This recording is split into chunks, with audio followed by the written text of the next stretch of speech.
बिल्कुल, देखिए सनातन के सबूत तो मिल ही रहे हैं और अब वो जो दावा करता थे, जो कह रहे थे कि एक विशेष समुदाय को टारगेट किया जा रहा है, वो कहीं ना कहीं जाकर वेल में छिप गए हैं। लेकिन इस बीच एक बड़ा डेवलपमेंट इस पूरे मामले में हुआ है, वो ये कि डीएम ने अब एएसआई को चिट्ठी लिखी है और अब जांच की आंच जो है वो और तेज हो गई है। रिपोर्ट देखिए।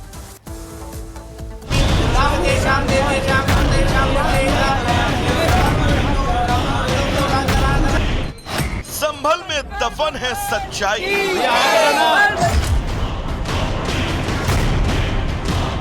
अब पता लगाएगा एएसआई। बोले शंकर भगवान की। सनातन से 45 साल पहले धोखा। राम काज करिबे को आतु प्रभु चरित सुनिबे को रसिया, राम लखन सीता मन बसिया। अब सच से होगा सामना। संभल में मंदिर मिलने के बाद से ही अब इस बात पर लगभग मुहर लग चुकी है कि संभल की जमीन में ऐसी कितनी ही सच्चाइयां दफन है। 45 साल पहले साजिशन जिस मंदिर को पूरी तरह खत्म करने की कोशिश हुई, उसका काला चिट्ठा पहले ही खुल चुका है। लेकिन अब इस मंदिर की सच्चाई को और पुख्ता तरीके से सामने लाने की बात हो रही है। संभल डीएम ने एएसआई को पत्र लिखकर इस मंदिर की जांच की मांग की है। मंदिर में मूर्ति कितनी पुरानी है और शिवलिंग कितना पुराना, इसकी जांच करवाने की बात कही है। इसके साथ ही मंदिर और कुएं की कार्बन डेटिंग करवाने की बात कही गई है। जो संभल में 19 कूप, 52 सराय और 68 तीर्थ माने जाते हैं। तो अभी पंडित जी ने बताया, हालांकि इसको हम और कंफर्मेशन करेंगे। ये कार्तिक महादेव मंदिर है और इसमें एक कूप भी मिला है, अमृत कूप है ये। अभी यहाँ स्थायी रूप से सुरक्षा गार्ड लगे हैं, सीसीटीवी कैमरा आप ऊपर देख रहे हैं और जो पूजा है वह भी आरंभ हो गई है और यहाँ पे कुछ अतिक्रमण भी है, वो भी हम खत्म करेंगे। जो पंडित जी बता रहे हैं वो ये कह रहे हैं कि सहस्त्र वर्ष प्राचीन जो मूर्ति है और मंदिर है। संभल में इसके साथ ही अतिक्रमण को लेकर भी जल्द बड़ी कार्रवाई हो सकती है। इससे पहले बिजली चोरी को लेकर प्रशासन ने यहाँ कार्रवाई की थी, जहाँ कई मकानों और एक मस्जिद में अवैध कनेक्शन को लेकर जुर्माना लगाया गया। कि स्थानीय लोग चाह रहे हैं कि ऐसा हो, तो हमने यहाँ पे लगातार जो अभियान है उसे जारी रखने का निर्णय लिया है और कुल 6 टीमें बनाई जाएंगी। 6 टीमों के साथ 6 हमारे जो बुलडोजर है वो रहेंगे। जो अस्थायी अतिक्रमण है उसके लिए पर्याप्त जो हमें मुनादी करानी थी और बैठकें करनी थी, सूचना देनी थी, वो हमने कर दिया, क्योंकि वो नाली और सड़क के ऊपर है। उसके अतिरिक्त जो अतिक्रमण है वो स्थायी प्रकृति का है और स्थायी प्रकृति के अतिक्रमण में हम नोटिस देते हैं, तो नोटिस के बाद ही उसे ध्वस्त कराया जाएगा। संभल में सच का एक एक कर बाहर आना कई बातें सामने ला रहा है।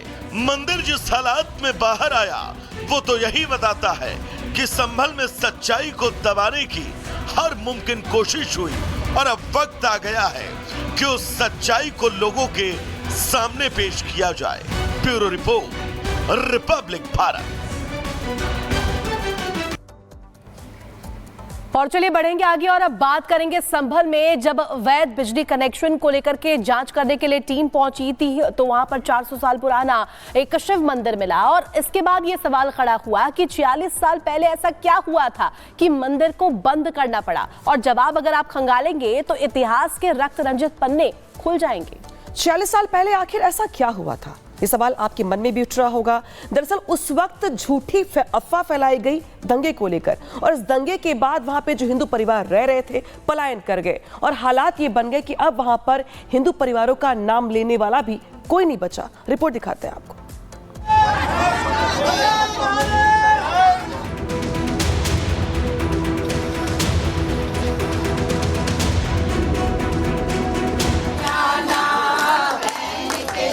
उत्तर प्रदेश के संभल में शनिवार को 400 साल पुराना शिव मंदिर मिला।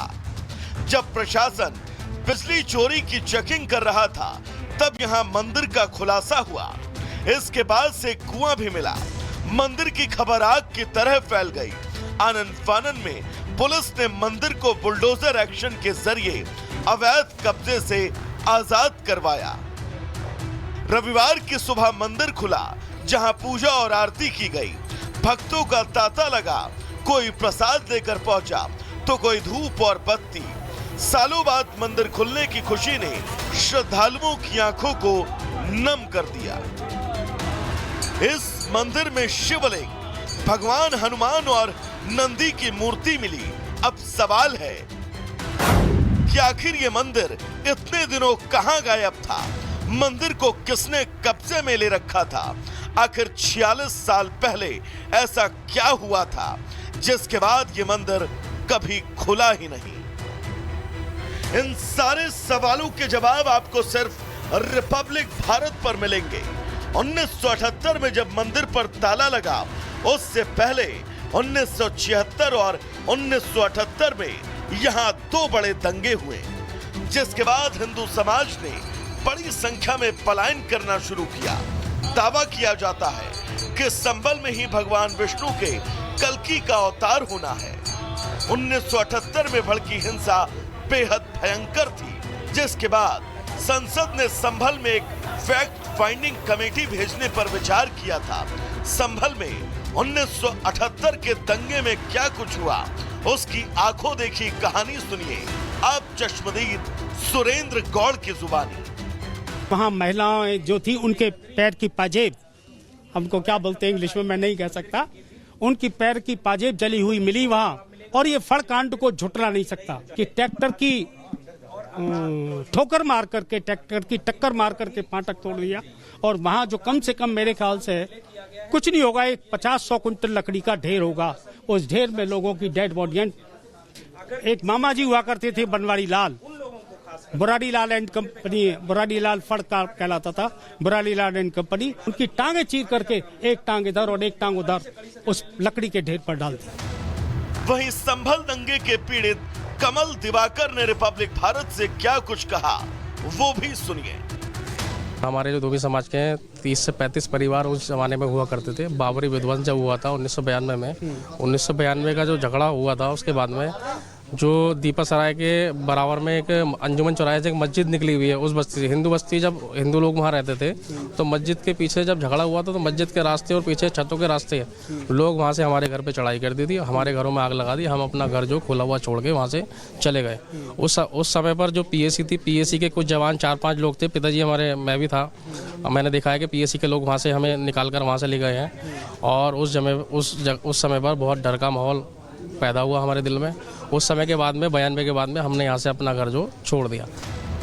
वह रिपब्लिक भारत ने उस शख्स को भी ढूंढ निकाला जिसने मंदिर में आखिरी बार ताला लगाया।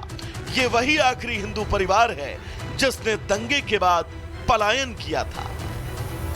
जो मैं देख रहा हूँ, ये आप ही का घर हुआ करता? जी हाँ। कब आप लोगों यहाँ से बेच के निकले? हम 17 साल हो गए। 17 साल हो गए। क्या कारण था, क्यों बेचना पड़ा? तो अकेले रह गए, सब मॉमडैन एरिया था चारों तरफ, अकेले आने जाने में जरा वो लगता था। कितने परिवार रहते होंगे आप, जिस तरीके से आप बता रहे कि रस्तोगियों के परिवार रहते? सब 40-45 परिवार थे, काफी बड़ा मोहल्ला था। अच्छा। हिंसा के बाद से 78 के बाद से सब छोड़ना शुरू हुआ? 78 के बाद फिर 80-82 जो दंगे होते रहे, उसके बाद से पलायन होता रहे। दुख हो रहा था उस समय कि घर छोड़ना पड़ रहा है पुश्तैनी, जहाँ पे हाँ, तो वो तो था ही। अब कैसा अनुभव, दर्शन किया आपने? अब बहुत अच्छा अनुभव लग रहा है। 46 साल पहले भड़के दंगे की तस्वीर आज भी चश्मदीदों और पीड़ित परिवारों की आंखों में साफ तौर पर देखने को मिल रही है।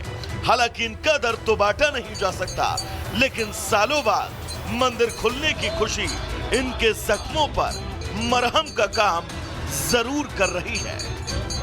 Bureau report, Republic Bharat.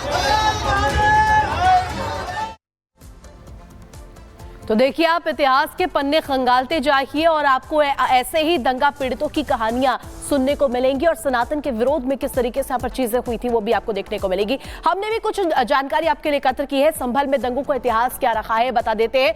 संभल में 46 साल पुराना मंदिर मिला। इसके बाद देखिए जिस तरीके से विवाद गहराता हुआ अब नजर आ रहा है। खगुसराय में भगवान शंकर का मंदिर मिला है और यहाँ पर पूजा अर्चना की गई। 1978 की बात करें, 1978 से ही ये मंदिर बंद बताया जा रहा है, यानी कि 46 साल पहले क्या हुआ था ये बड़ी साजिश की ओर इशारा कर रहा है। संभल में तब हिंदुओं ने जिस तरीके से बताया गया कि पलायन यहां से कर लिया था। संभल में 1976 और 1978 में 2 बड़े दंगे हुए थे।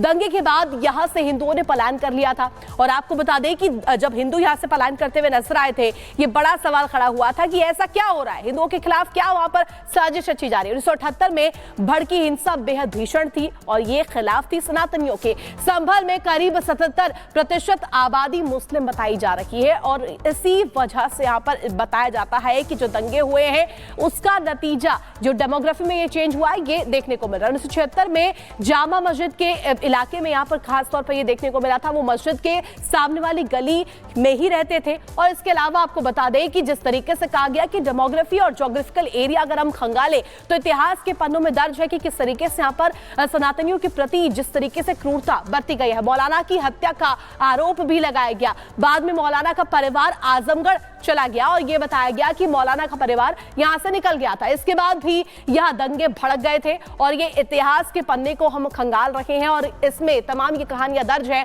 बाद में मंदिर पर ताला लगाए जाने का दावा किया गया और कहा गया कि शिव मंदिर को पूरी तरीके से यहां पर ढक दिया गया, मिट्टी के कण यहां पर डाल दिए गए। तो देखिए, संभल का जो दंगों का इतिहास है वो हमने आपको बताया।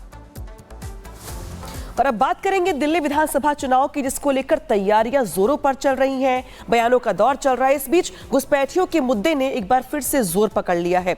इस बीच दिल्ली के सांसद बांसुरी स्वराज ने दिल्ली के मुख्यमंत्री के नाम घुसपैठियों को लेकर एक संदेश भेजा है। आखिर क्या वो संदेश, रिपोर्ट में दिखाते हैं।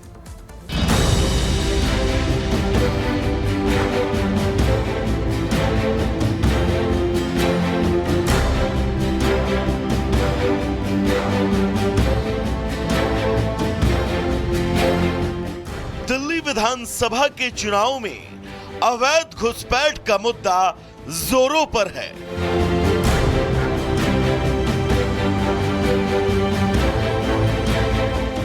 बीजेपी अवैध बांग्लादेशी घुसपैठियों के मुद्दे पर आम आदमी पार्टी को कटघरे में खड़ा कर रही है, तो वहीं आम आदमी पार्टी के नेता इस मुद्दे पर उल्टा बीजेपी को ही कटघरे में खड़ा कर रहे हैं।